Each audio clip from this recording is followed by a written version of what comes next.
What do Egyptian understandings of the afterlife tell us about their world? While we think about ancient Egypt, we often think about the end product and forget the in-between.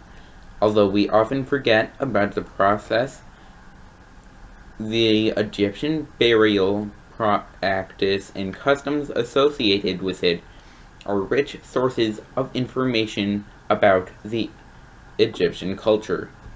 These include, first, we can see that first the practice emerged from and was defined by their religion's unique cosmology. Secondly, we can see that inscriptions and wisdom literature provide us insights into their ideas of morality. And third, we can see the moral requirements of the Book of the Dead and how it was built upon Mot, a concept which was formed by their distinct social history.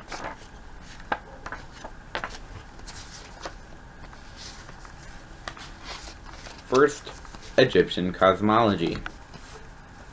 The Egyptians lived at the edge of the Sahara Desert by the Nile River. They were afraid of chaos, which included floods and heat.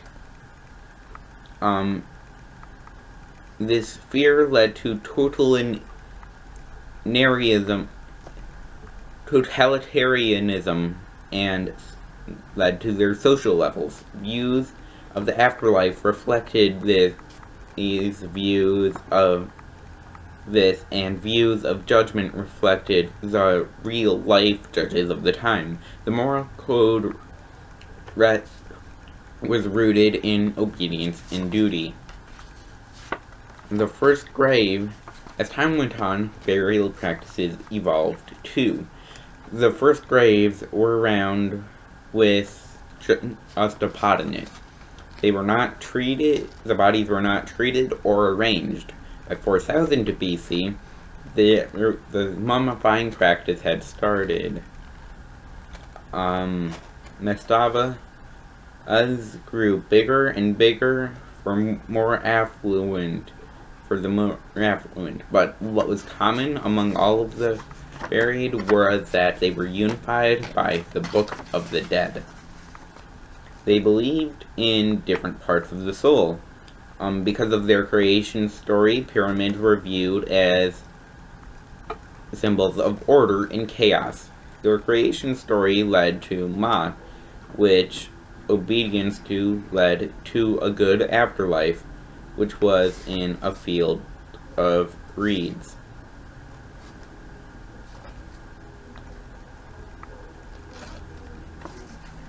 Because they were afraid of the chaos,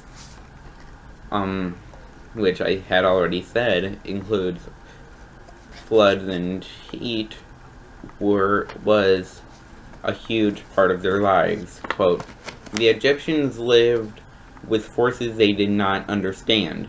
Storms, earthquakes, floods, and dry periods all seemed inexplicable, yet the people realized acutely that natural forces had an impact on human affairs," unquote, said Margaret Bunsen.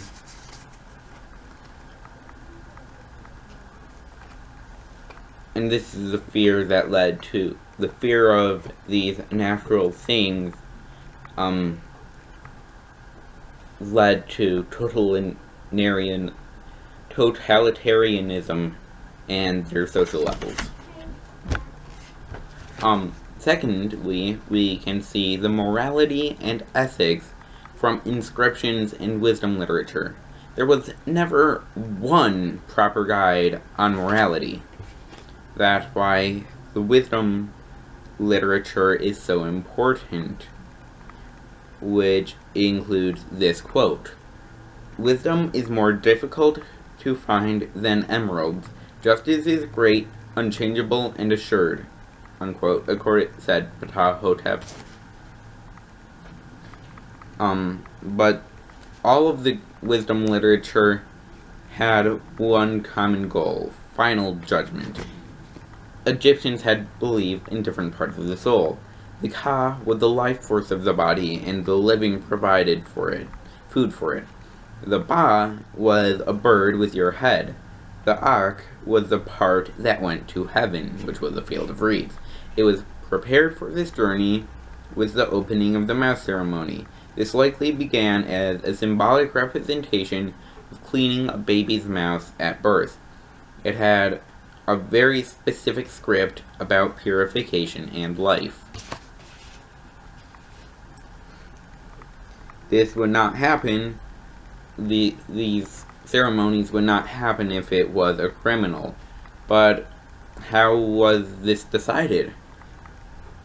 The best ethics guide was inscribed in tombs. Inscriptions in Nefer Seshemir's tomb and in the Book of the Dead clearly tell us how they found right from wrong.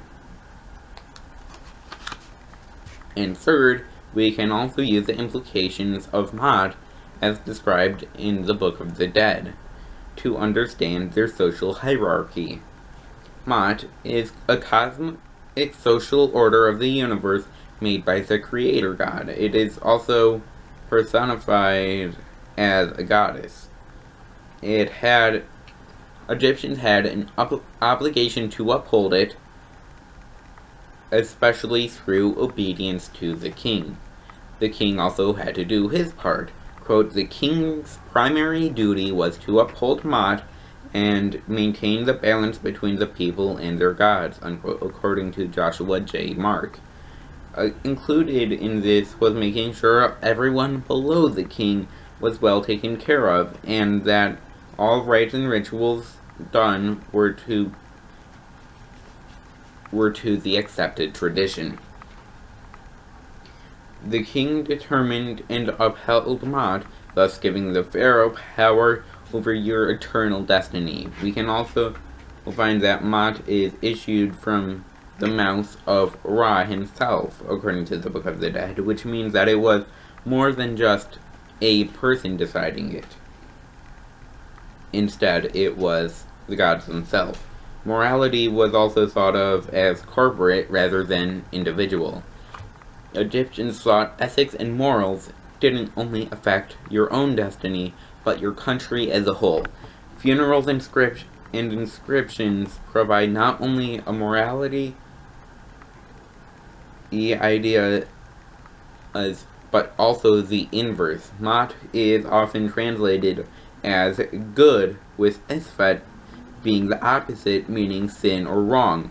But it has been found that it's better to interpret Ma'at as truth, with the antonym Gerg, meaning lie.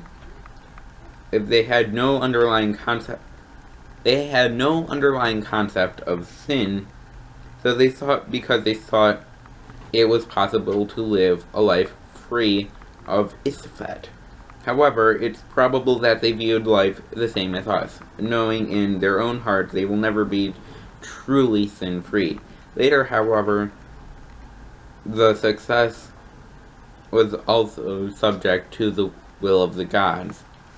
Their success in making it to the afterlife was also subject to the will of the gods. So, because of these three things, their inscriptions in wisdom literature, their religion's unique cosmology, and the moral requirements of the Book of the Dead, although we often think of Egyptian understandings of the afterlife in the end terms, we often forget about the process, which tells us a lot about their unique culture. Thank you.